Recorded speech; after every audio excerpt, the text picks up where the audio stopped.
Angel was born in Bangkok to Filipino parents, the fourth of 5 siblings and by far the chattiest.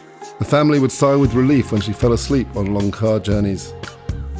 She moved first from Bangkok to Malaysia and then to Singapore, setting her up nicely for regional roles later on. At school, she excelled in sport, especially in sprinting and running over hurdles, skills that would stay with her.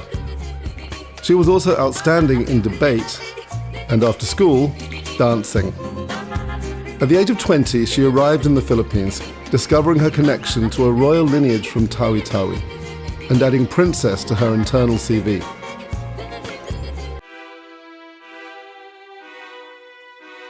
At McCann Philippines, Angel was more than an account manager. She was a force in heels with a pitch that could silence a boardroom. Angel was very earnest about learning everything she could learn about advertising. And so she was easy to work with.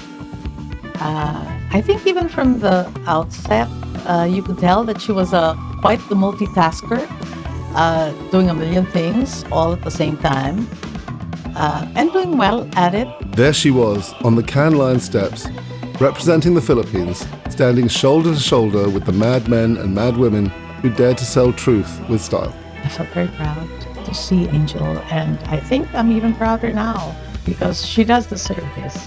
She's given a lifetime to advertising in its wholeness, and she does deserve it. After reporting on her Cannes experience for a daily newspaper, she conceived the idea of a magazine dedicated to creativity, likely while sipping coffee and thinking, why not? She didn't just raise 2 children. She after a few years, she raised her third, and she gave birth to a third, and that was Adobo magazine. And I think that was the center from which she was able to put to work all the talents that she had. Back in 2006, when Angel first broached the idea of Adobo magazine, what I found most striking about her was that her singular belief that it could be done. Adobo wasn't just a name, it was a movement, wrapped in ink, pixels, and purpose. Through Angel's vision, Adobo magazine became the word on creativity, the business of creativity, a cultural currency that spoke Tagalog, English, and inspiration all at once. It informed, it inspired, it connected.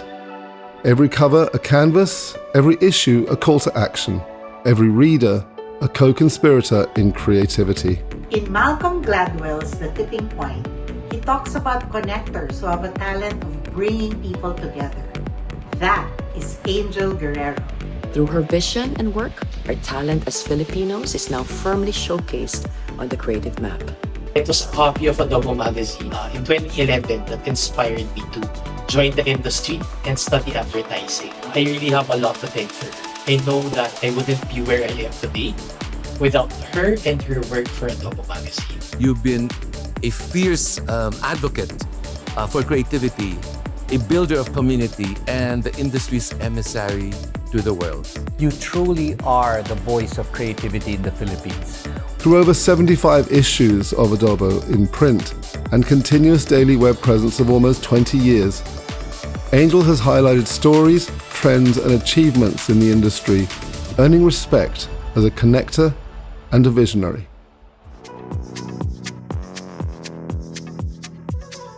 From the busy streets of Makati to the red carpet of Cannes, Angel carries the Filipino voice across borders. Cannes Lion, One Show, LIA, D&AD, AdFest, Guerrero, Spikes Asia. Her passport, inked with influence. Angel is the reason we know so much about what happens in Asia.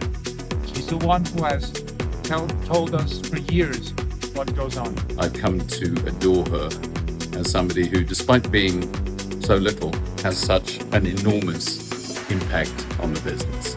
Angel was one of the first people that interviewed me at Cannes on stage, and I was like, I think maybe I've arrived. He is what I call the guardian angel of a community. She isn't just present, She is pivotal, a juror, a mentor, a champion of underdogs and unsung brilliance. And everywhere she goes, Angel doesn't just take the stage, she brings the Philippines with her. She shines a spotlight on Filipino creativity, placing it firmly on the global map.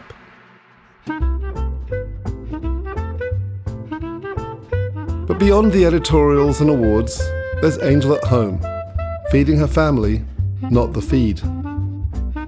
This is in addition to your skills as a hostess. Your dinner parties are absolutely legendary, and your culinary skills are an absolute delight. She throws the best parties. Her laughter fills the room, the wine never runs out, and every guest feels like family. Hi, I'm Fred, Angel's brother from Thailand. Angel's an outgoing person and she likes to party and like celebrating things. One of my fondest memories of her is that throughout the year, every time there's a holiday, even if we don't know about it, she'll celebrate it. Hari Raya, Diwali, Chinese New Year. You know, she's just celebrated with great gusto. A mother, a sister, a friend, a fighter. She faced breast cancer with grace and grit, likely telling it, "Not today, thank you." And in that battle, just like in life, she chose to savor, not just survive. Our sister Angel is the one that possesses the most megawatt spark in our life. We love her so much. My mother is very hardworking, driven, and tenacious. Even though she was always very busy, often working late into the night, she always found time to cheer me on at my swimming races and somehow be the loudest person in the stands as well.